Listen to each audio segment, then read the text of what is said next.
Hey everybody, Greg Bedard from BostonSportsJournal.com here at Gillette Stadium after the Patriots lost to the Bills 24-10 with a late field goal from the Patriots. Sorry, I kind of lost track of the score because it felt about 54-0 or 10, most of the game.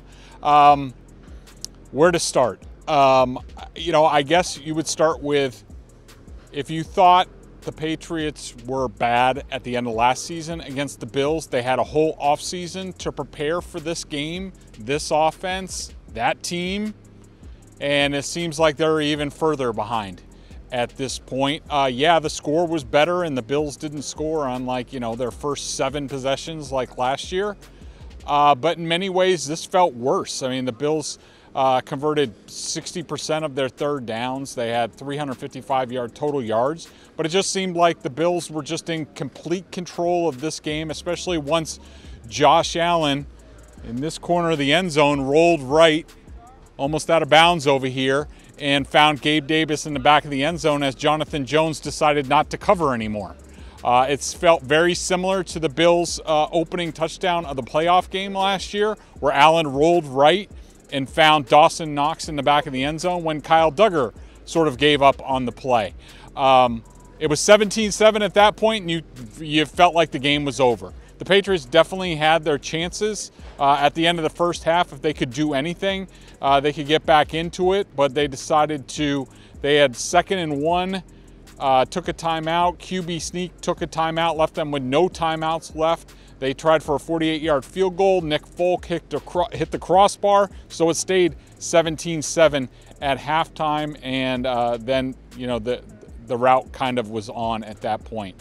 The Patriots offense struggled mightily. You saw frustration boil over on the telecast with Mac Jones, who talked about it after the game.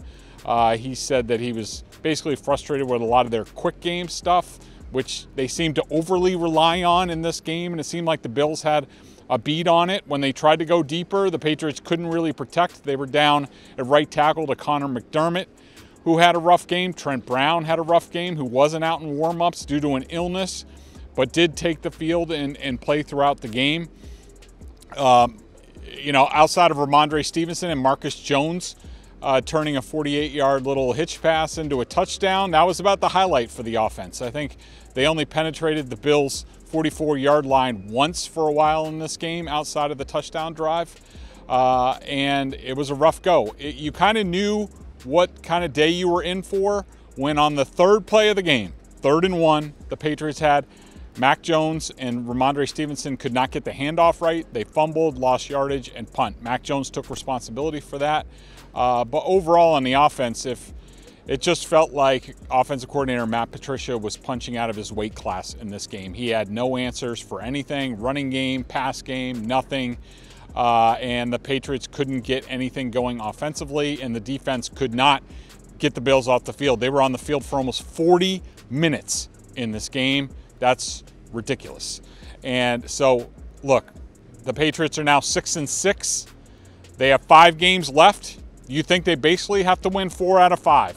They have the Cardinals coming up, then the Raiders. Those are 2 must-wins, and then you sort of see as what happens after that. But as disheartening a loss as you will ever see in the Bill Belichick era, booze cascading on this team coming off the field, it was a rough night all around at Gillette Stadium, and the Patriots are in rough shape after being basically run off their own field by the Buffalo Bills once again.